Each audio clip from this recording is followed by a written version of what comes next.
Welcome into the Faceless Truth Reactions. If you like what you see, please consider subscribing and hitting that like button. It helps us grow a lot.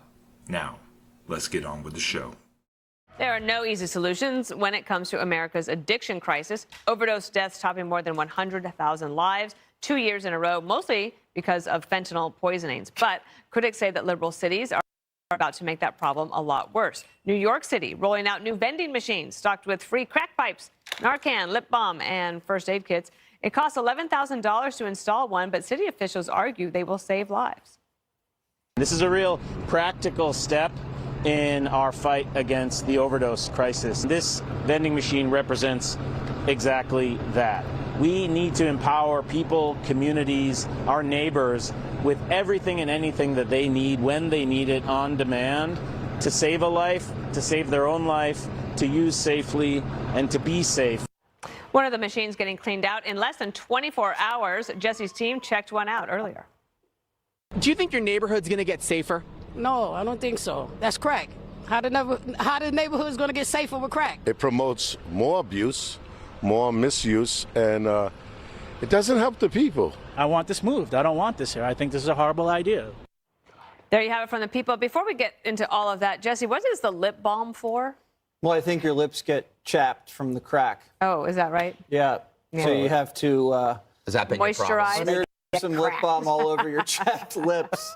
What else did your team find? It sounds like there was a consensus that people don't think this is a good idea. No one wants it, but Johnny also found when he showed up, the crack pipes and the condoms were all gone. So people had hit the crack pipes, had hit the condoms and the Narcan and the lip balm. There was plenty left. So that should tell you everything you need to know. It's a busy neighborhood.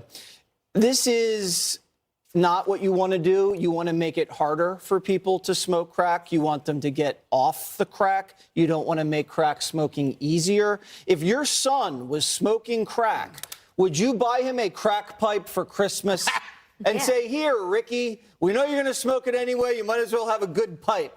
Of course not. If you send your family member to a drug rehabilitation center, they don't have free drug paraphernalia at a rehab facility. This is the dumbest thing anybody's ever seen.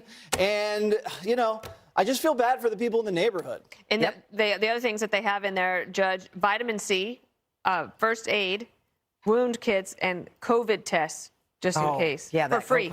You know what I want to know, Dana? I want to know who has the contract for those vending machines. I want to know how much money. The same ones at the kiosks for the shoplifters. Yeah, but they connect you with services in case, you get tired of stealing. Look, it's not bad enough we've got criminals running around selling drugs. It's not bad enough that we're letting them through the borders. It's not bad enough we have cashless bail. It's not bad enough that they are going out and, not being accountable for any of this. We're going to give them stuff for free. You know how you get it for free?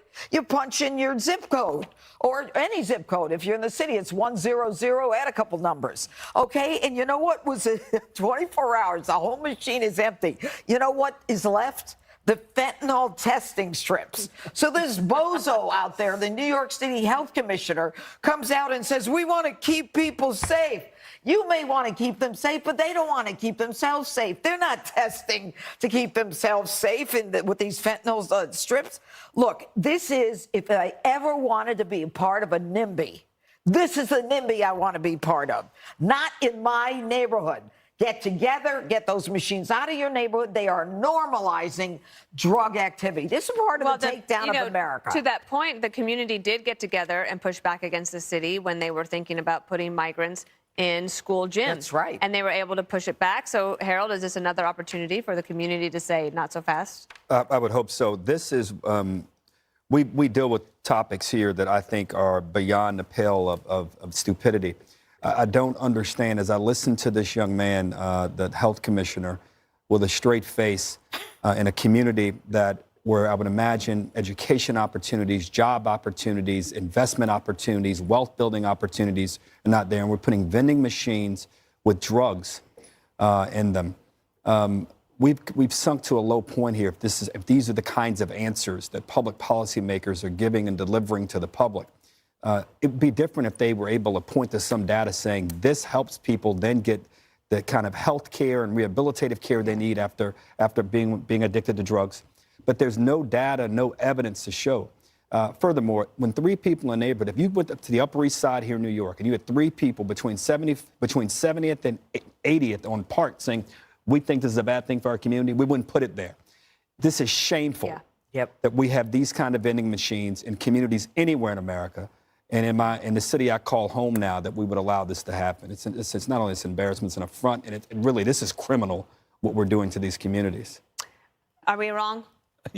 No, you're not. I mean, all of our stuff in drugstores is locked up. Yes, and this all of this stuff is out there free. They can get lip. I need lip balm and toothpaste, vitamin C. Look at I'm very pale. And it's all out. It's all out there. And trust me, when you give free things to a drug addict, they just sell it for more drugs. So the reason why that thing gets cleaned out is because, oh my God, I need to take my vitamin C. They're going to try to sell whatever they can. So this isn't a solution, because as long as the street drugs are the product as opposed to legal drugs, this will never get any better. We don't need to pay for crack pipes. You brought up the fentanyl strips, and this is something that I didn't learn until later. I thought fentanyl strips was such a great thing. Nobody wants to waste their drugs on fentanyl strips, because the drug when you test it on the strip, you can't use that drug then. But you want to use that drug. Even Narcan isn't working by kind of working. All it's doing is doubling or tripling the number of overdoses, because the person is revived. Right. And what does he do next? again. They do it again. So there was a chart I saw, I think it was the city of Portland, might have been Seattle, but I think it was Portland. All these little pinpricks that was represented in every OD. That was pre-Narcan. Post-Narcan, the pinpoints are now clumps. Because you have a safety net. Yeah, it says you have a safety net. It's like it's nuts. 11 grand for lip balm. You know what? I've decided I'm taking migrants into my house. We've worked it out, $3,500 a month. I want a free vending machine. Good intentions, unintended consequences. We're run by just idiots. The cities are run by idiots. We need a bumper sticker that says, don't make New York City Portland. Yeah. Because it feels like that's what they're trying to do. It's too late. Yeah. All right.